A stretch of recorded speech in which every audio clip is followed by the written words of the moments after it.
Today on Locked On Rockies, continuing our preview week this week by taking a look at the Zips projection for the Colorado Rockies. Is there stuff to be more hopeful than we might think?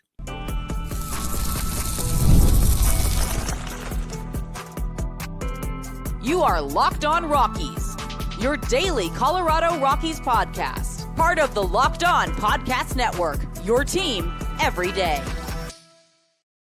Rock on Rockies fans, welcome into the Locked On Rockies podcast for today, the 9th day of January in the year 2025. I'm your host of the Locked On Rockies podcast, Paul Holden, bringing you your daily Colorado Rockies talk right here on the Locked On Podcast Network, where you can find your team every day. If your team is the Colorado Rockies, guess what? We're in the right spot because that's what we do around here each and every day, free and streaming on your favorite streaming services and on the Locked On Rockies YouTube channel, where you can be part of the show. You can fire off your Rockies hot takes. You can let me know what's on your mind when it comes to the Colorado Rockies. Today on the show, we're going to talk about the Zips projections for the Rockies. And of course, we're going to head on over to the Locked On Rockies YouTube comment section, where we are going to see what's on the mind of you Rockies fans out there. We'll be doing that later on in the show. So that's the plan for today. Before we dive into everything, got to let you know that today's episode is brought to you by Gametime. Download the Gametime app, create an account, and use code LOCKEDONMLB for $20 off your first purchase. All right, so, also, I'm Paul Holden, Rockies fan extraordinaire. Been bringing you this daily Rockies podcast now for a bit. Okay, so let's start with the Zips projections here. These actually came out in November, but Purple Row revisited them. I don't know if we necessarily dove into these projections here as well.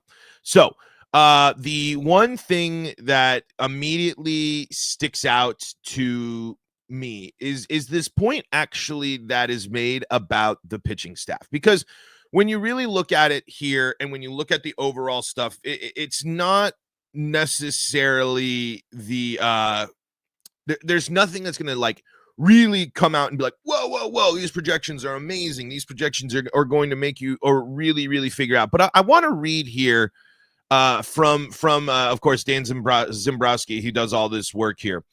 No one would, and I'll get to the pitchers, I'm sorry. So I'm going to put a pin on the pitchers and then revisit this because this opening part is really important here. Colorado will still have a lousy offense in 2025, but you can at least see the light at the end of a very long tunnel, most obviously when looking at the lineup. No one would confuse the Rockies with the Rays in terms of their cleverness with which they construct their roster, but the utter disaster that is the Chris Bryant signing does appear to have some kind of effect on the organizational decision-making. Since the start of 2023, they've done some very un-Rockies things. Jumping on the opportunity to snatch an upside player like Nolan Jones isn't something this team would have done in the late 2010s. The old Rockies would have found a way to play a mediocre veteran over Ezekiel Tovar, and there's no way Brenton Doyle would have been given anywhere near enough rope to stick around for a possible breakout. Can you imagine past Rocky teams being patient with fringy prospects like Michael Toglia, giving an opportunity to a veteran journeyman like Jake Cave, or releasing Elias Diaz, a veteran catcher who made the All-Star game the year prior, to find playing time for a prospect? Now, it hasn't all worked out, but it at least represents some movement away from the strategies that slam the competitive window of the last good Rockies team close. You can't get out of a hole until you stop digging. The only thing I'll disagree there is the Jake Cave part, because Jake Cave was given plenty of time over players that needed time. So I think that still matches up with the classic Rockies. But Dan brings up a lot of good points here. Even though they could do, even though there could have been a Ryan McMahon trade or something like that, the team is operating differently than it has in the past. And it is clear that the Chris Bryant situation mixed with their financial situation is causing these changes. I think Dan hits the nail on the head there, especially the Brenton Doyle part. I think Brenton Doyle, I mean, he must have done enough with that. Obviously, the defense winning the Gold Glove, but there had to have been something else that just like clicked with the Rockies when they were letting Doyle get some opportunities and getting some playing time. Especially when you can, and then seeing that impact and allowing him to go there. The Rockies embraced where they were at and stuck with these guys. And you've seen that with last year. You know, Brenton Doyle was the example 2 seasons ago. Last year's example was Michael Toglia. And I think this is a very accurate description here. Being patient with fringy prospects like Michael Toglia.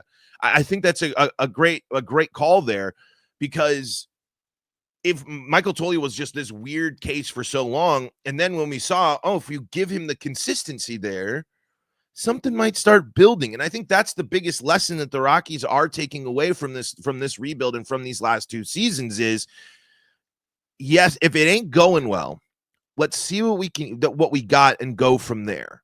And again, none of these players are going to take massive leaps to make you the better team, a best team, an NL West contender right now. But it is different that the Rockies are seeing what they have. It is different that the priority at some positions has been the young guys. Remember, when the Rockies handed the keys to Ezequiel Tovar, he was the youngest player in baseball. There was a lot of that was a big game changer for the Colorado Rockies. There was when they decided to go with Ezequiel Tovar. So that set the stage and started kind of getting the ball rolling for some of these other guys to get more opportunities as well, as the Rockies did commit to, let's get Brenton Doyle out there and make him our everyday center fielder. Let's make Michael Tolley the starting first baseman and see what happens and what that means for the club. So there are some differences there. As for, are these guys going to really break out as an offense? Is the Rockies offense going to be a big threat?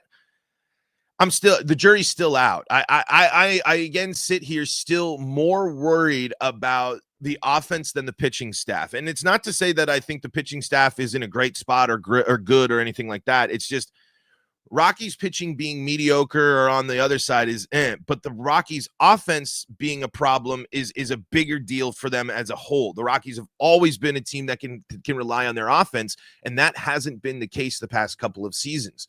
So with these guys, yes, it's good that they're getting the playing time, but these guys all need to take steps forward as well as they continue to try to build an offense that has some thump, that has some effort to it. So here's a little bit more from Dan on the offense here. That said, if these projections are accurate, there's still an awful lot to do to turn a better process into better results. It takes a lot of time to restore that 79 Corvette that's been rusting in your garage for 25 years. But Tovar, Doyle, and Jones, and the last of whom is a good bounce back candidate after a season ruined by injury, are a good start. And there are actually players here that you can see contributing to the team 3 or 4 years down the road. Zips is a big fan of Kyle Karros, Cole Carrick long term, and it likes Ryan Ritter as an underrated Joey Wendell type.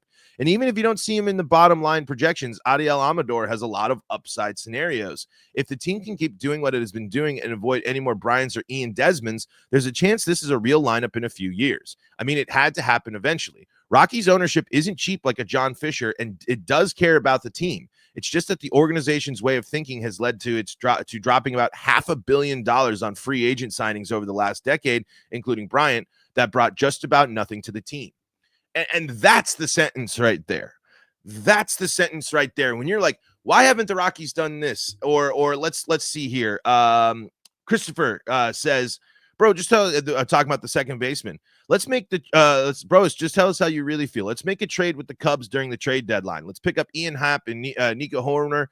That will fill in the gap for our leadoff and second base. We can dump a few prospects. That's an interesting comment there for Christopher there, because eventually the Rockies are going to have to move some of these prospects or figure something out. With the logjam in right field, you're not going to be able to create enough playing time and enough opportunity to figure out everything that you have at that position and the players that are going to factor in 3-4 years down the line.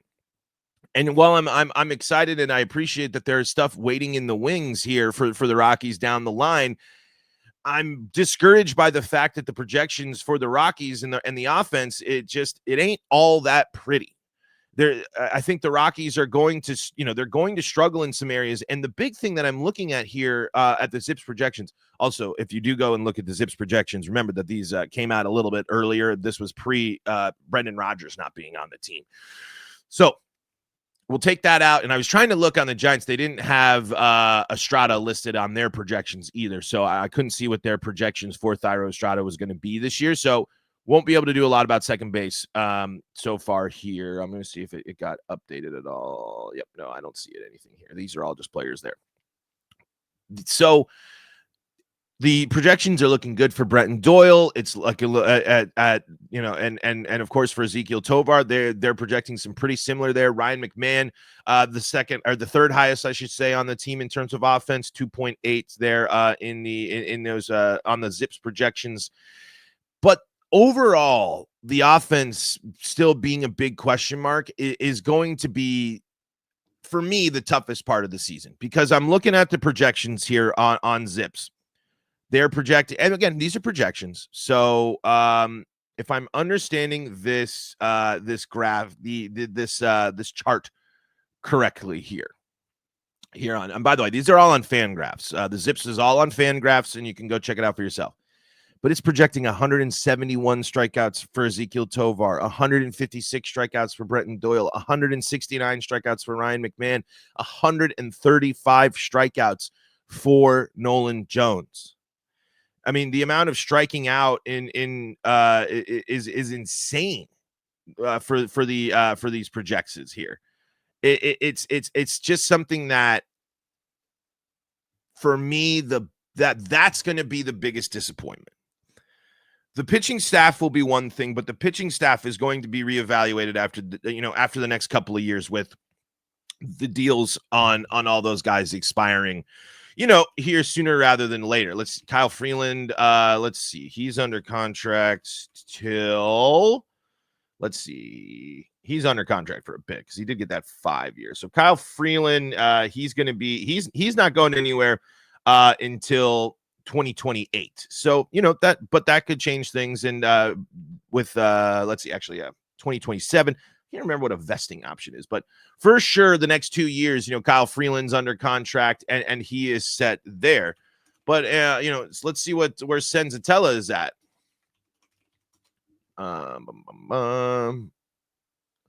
Senza's under contract. He's also, all those two guys sitting there until 2028 kind of gives you a little bit more establishment. German Marquez being the big difference maker and the young pitchers coming up.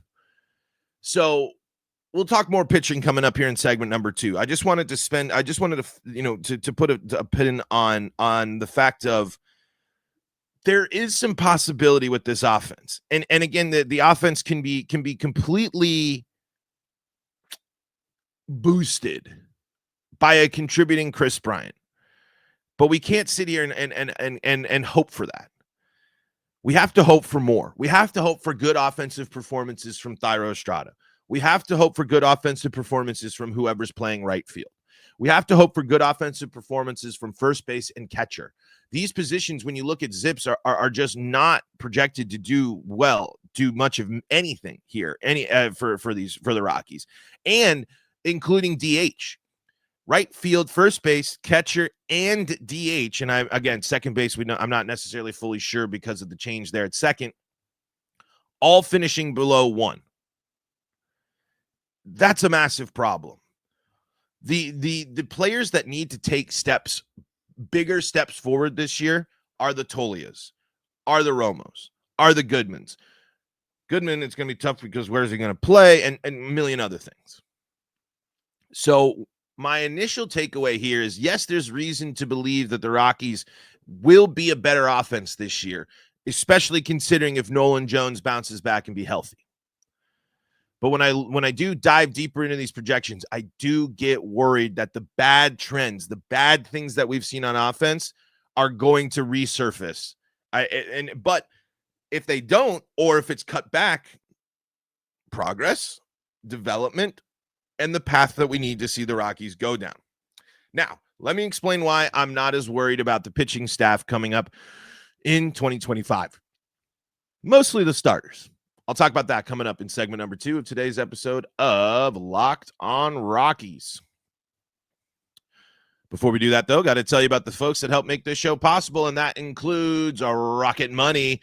Rocket Money can help you save money. How? Well, it can find those unwanted subscriptions, those forgotten about subscriptions, and you can cancel them. Or get an updated look at what you're paying for and what exactly it is costing you. You might not have some subscriptions you realize you're paying for. Rocket Money can help you track them down and take care of them. Rocket Money is a personal finance app that helps find and cancel your unwanted subscriptions, monitors your spending, and helps lower your bills so you can grow your savings. It brings everything together in one place, whether it's subscriptions, your spending habits, or even the goals you want to hit this year. Rocket Money has over 5 million users and has saved a total of $500 million in canceled subscriptions, saving members up to $740 a year when using all of the app's premium features. It's all about saving money, right? And make sure that you are using the tools to keep you in your budget and not paying for things you don't use. Cancel your unwanted subscription and reach your financial goals faster with Rocket Money. Go to rocketmoney.com/lockedon today. rocketmoney.com/lockedon, rocketmoney.com/lockedon. This is the Locked On Rockies podcast for free and streaming on your favorite streaming services, bringing you your daily Colorado Rockies talk right here on the Locked On Podcast Network, where you can find your team every day. If your team is the Colorado Rockies, you're in the right spot. That's what we do around here each and every day, free and streaming on your favorite streaming services. All right, so I wanted to talk a little bit more about why I'm confident in the pitching staff, and I've said this a few times. The Rockies pitching staff on paper is the best Rockies pitching staff we have seen in at least 2 seasons. I do believe that this Rockies starting rotation can be the one that helps the Rockies middle of the road. Let's go back to Rockies. Let's go pitching. And I want you to tell me what rotations you are more confident in the comments below. We're just going to go back to 2023, okay? We're going to go back to 2023 and then into 2024 because those are the 100 loss seasons, right? That's what we're doing here. Let's see. The Rockies had Chase Anderson start 17 games in that season. He gave up 52 earned runs with 62 strikeouts in that time with a 5.75 ERA while allowing 17 home runs in that season. The Rockies had Ty Block with 13 starts on the season there, 50 strikeouts over 78 innings pitched, allowing 51 runs, 48 of them earned, and giving up 15 home runs while walking 24. Chase Anderson walked 32 batters there.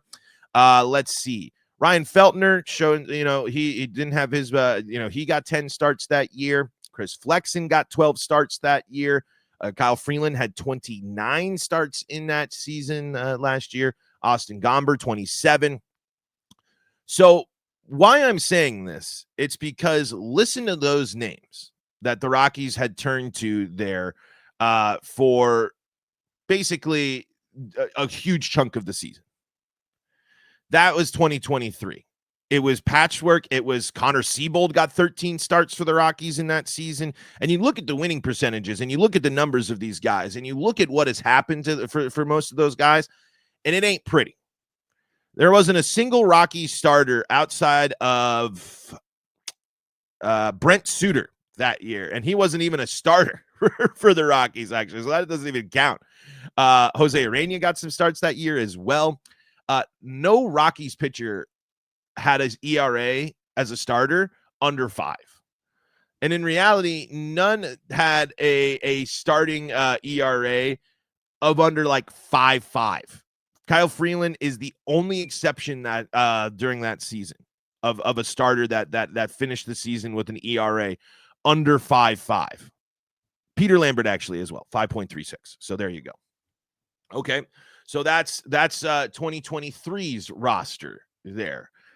Let's go to the rotation from last year for the Rockies. Cal Quantrill, Dakota Freeland, Austin Gomber. Like I am immediately more confident in the first 3 Quantrill was good, but Quantrill fell off real bad at the end of the season. Things started out okay for Quantrill, even great going on at that all-star level, but it's still how confident were you in a guy that 4.98 ERA, so a better ERA, 110 strikeouts, things to be encouraged by, but still not enough.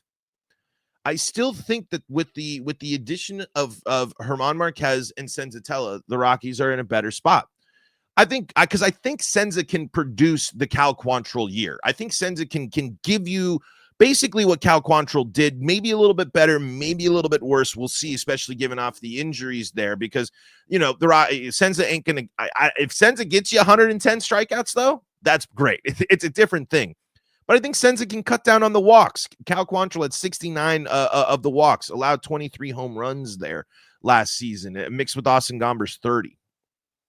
Tyler Kinley there, got some starts. Did he really did he get some starts? No, he didn't get some starts. Like, wait a minute. I read that wrong. Anyway, when I look at the main, the main rotation for the Rockies last year was Freeland, Quantrill, Gomber, Feltner. And I'm more confident, and Dakota Hudson got 18 starts as well. Ty Block got 12 starts. The Rockies still had to turn to the same kind of guys that they've been turning to. Now with the Rockies being in a position where they don't have to turn to Dakota Hudson or these other veteran, some of these veterans that struggled on other teams and looking for bounce backs and come in here, your Seawalds and XYZ. I just think that the Rockies are setting themselves up for progress in terms of pitching here. And here's what Dan has to say on the pitching prospect or the pitching here. But weirdly enough, it's not quite as bad as it sounds. While no one has crested 100 ERA plus, the Rockies still have a lot of hurlers in the 90s, meaning they have at least to have a good selection of better than replacement options, which is something. Just to compare them to the White Sox again. Sorry, Pale Hose, you're getting the comparison for tool for lousy teams now. Dan, no worries there. Lousy teams get compared to lousy teams. That's how it goes. The preliminary Zips projections have Chicago with just one pitcher with an ERA plus between 90 and 100. The Rockies have an entire team above that, and there are pitchers with upside too. Before blowing out his elbow, German Marquez was a terrific pitcher, and both Antonio Senzatella and Kyle Freeland have had their moments. Zip sees a lot of paths for Chase Dollander to break out, and it has seen some interest in fringier prospects like Carson Palmquist and Sean Sullivan as well. It won't be a good rotation, but like the lineup, there are reasons to think that they might be at least a little depressing than the last few years. That's the summary right there. That's the best way to put a bow on what I was saying there. Is the rotation great? No.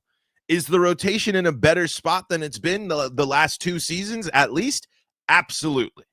You're going into the season with at least a pitcher you're pretty darn confident in and is a big-time game changer throughout his history with the Rockies in German Marquez. You have a bona fide middle-of-the-road guy in Kyle Freeland that can get you, go out and throw you a great game, can also get rocked, but more often than not is going to be a pitcher that keeps you in a position to win ball games, and we have seen good stuff from Antonio Senzatella. Mixed in with the fact that Gomber, if he can eliminate the home runs, he can give you some innings. Feltner, and of course, paving the way for exciting young arms to come up and pitch from the minor leagues as well. So pitching, is it going to be beautiful? Is it going to be great? Are the Rockies going to be a dominant staff? No. But the reason I'm less worried about the pitching staff than I am the offense is because these players, there are more than half of the rotation have proven themselves as effective pitchers with the Colorado Rockies. And that is something I'm confident in. And Austin Gomber, we kind of have the idea too, where it'll be kind of a coin toss, but that's kind of what happens when you get to the fourth and fifth spot in your rotation anyway, right?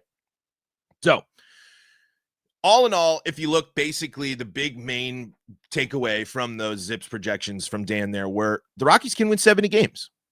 There are reasons to not be as down. There's a lot of work to do. There's a lot of progress. There's a lot of question marks and a lot of issues still. But this could be the season that it isn't a tiny step forward like last year where you barely, you get to the 60 wins and you barely get to that, you hit the over, to a season where if the Rockies improve by, if they go plus 10 in the win-loss column, that's a big sway. That's a big shift for the Rockies, and that's a good sign for the young players that are contributing to the team. All right, let's finish out the show with your YouTube comments, including one commenter who says, I am a whiny crybaby. Let's talk about that coming up next here on today's episode of Locked On Rockies. Before we do that, though, got to tell you about the folks that help make this show possible, and that includes Gametime. I love going to live events. You love going to live events. Sports, music, theater, comedy, no matter what, you can make unforgettable memories at the coolest events in town. And guess what? Gametime is going to help you get there, and they've made it even easier to see all the cool stuff going down in your hometown. They got the new feature, Gametime Picks. This feature filters out the fluff to show you only incredible deals on great seats, so you don't have to waste time searching through thousands of tickets. I love using Gametime. Super easy to use, super simple, gives you the trending events right in your area so you know exactly what's going on. Plus, you toggle in that all-in pricing feature. You're going to know exactly what you're going to pay up front while also getting a view from your seat. So you're not only knowing what you're paying, but where your seat is going to be. Take the guesswork out of buying tickets with Gametime. Download the Gametime app, create an account, and use code LOCKEDONMLB for $20 off your first purchase. Terms apply. Again, create an account and redeem code LOCKEDONMLB for $20 off. Download Gametime today. What time is it? Gametime. All right, folks. Locked on Rockies, segment number 3. Shout out to all of you for making us your first listen of the day. Shout outs to all of my Rockies fans tuning in here and joining us on the show. We heard from Christopher before. Let's hear. Let's read again here from that. Rockies will win 75 or more with a healthy Chris Bryant, Nolan Jones in the lineup.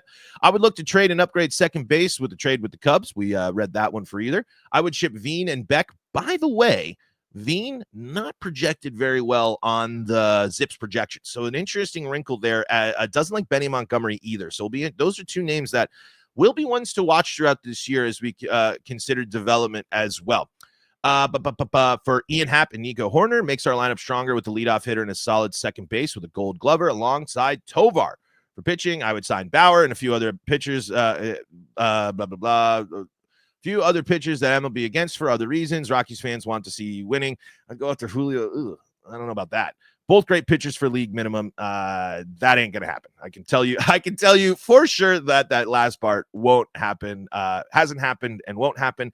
This trade with the Cubs is going to be interesting though, because I think the Cubs are a fascinating team with this year. You know, the moves they've made, where they were at last year. It's going to be interesting to see what that team does and how that season pans out. Really, I kind of feel that way for every team in that division. It's a very, very interesting division. I do think the Cubs are the best team in that division, though.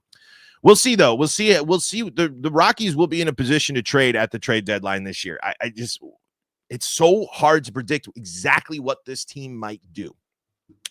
Caden says, what is it going to take for the Rockies front office to stop making these bad decisions and expecting them to work every season? Seriously, we see the team just sitting there not making any good moves that could potentially help us win more. We need to stop expecting to win games when we do nothing to fix the problem. Yeah, this year is really frustrating for this offseason, especially is really frustrating for fans that want to see the team do more, because this team, you know, they've been losing. They've been doing it. Just what Caden said. We're doing the same thing over and over again. It's just yeah. I don't know. To be totally honest, they're in a tough spot, but this is a spot where they have to react and learn and change. And as we pointed out, there have been some changes that we've seen, but I don't have a good way to answer your question to make you feel abundantly confident in the front office and the club, because I don't know. I mean, I don't know why they continue to double down and do the things that they do and follow through and follow the paths that they follow. I mean, it's just kind of what they've always done. And yes, it's why we shouldn't have to sit there and deal with it, but I just don't know what necessarily will change. But I do think mindsets are starting to change in the organization there. And here's Shane says, oh my God, quit whining. It's a stupid list that doesn't mean anything. I quit listening after you ran down almost the whole stupid list proclaiming Doyle is better than everyone. This was, of course, in response to yesterday's episode. Well, statistically he was. So I don't know what to tell you. And whining and crying, you're just being a little too much there. But again, it's a situation in which the Rockies need to prove themselves and show. I mean, it's if you want to ignore the fact that Rockies players have been disrespected for their success, even amongst bad struggles, then I can't help you there. Statistically, there were reasons to believe, and we've seen that Brenton Doyle is better than people on that list. And Rockies players, when they perform, deserve to do to be recognized. But on the flip side, when you're a team that's lost back-to-back 100-loss seasons, when you're a team that hasn't done anything in 6 seasons, when you're a team that's mostly done nothing, it's not that surprising when your players get disrespected. It's not that surprising when other players can be seen as more valuable. You know, it was interesting about that list mostly yesterday. What did a lot of those players have in common, except for I'm pretty sure the last one? Playoff teams. I mean, that was the big difference there for that list. We saw Phillies, we saw Brewers, we saw, we saw playoff teams. Mariners, I guess, are the exception, with Julio Rodriguez being the first on that list. But again, it's just the fact of the matter is there's an argument that Brenton Doyle is better.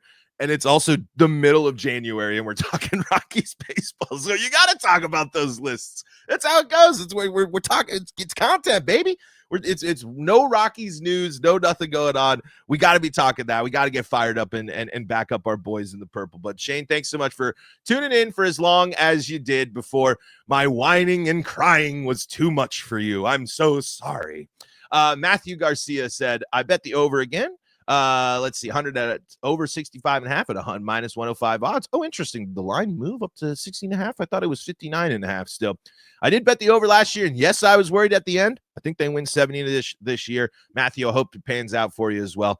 I hope you're not biting your fingernails like so many other people who took the over last year were there at the end, because it was getting real close. It was an interesting kind of journey with that one last year, right? Where it was looking like, oh, we're all right, we're cool. We got like 2 weeks to go. We're like right there. And then it's like, oh, you play the Dodgers a lot. And then they finally got it. You're like, okay. It'll be another ride, I'm sure. But hey, I think that's how we'll end it. 70 wins. Let's hope for it. It's definitely possible. We'll see what happens. Thank you so much for making us your first listen of the day. We're free and streaming on your favorite streaming services. We'll be back next week. More Locked On Rockies action. Remember, we are in our winter off-season program right now, so we're taking a couple of days off here on the Mondays and the Fridays, but we'll be back in action on Tuesday with more Locked On Rockies for you here on the Locked On Rockies YouTube channel. What are your expectations for 2025? Let me know, and we'll talk about them next week here on the Locked On Rockies YouTube channel. For your second listen of the day, go check out Locked On MLB with our guy Sully. And if you need more Colorado sports coverage, Locked On Broncos, Locked On Avalanche, Locked On Nuggets, and Locked On Buffs, free and streaming on your favorite streaming services. Until next time, this is Paul Holden saying so long from the Locked On Rockies podcast.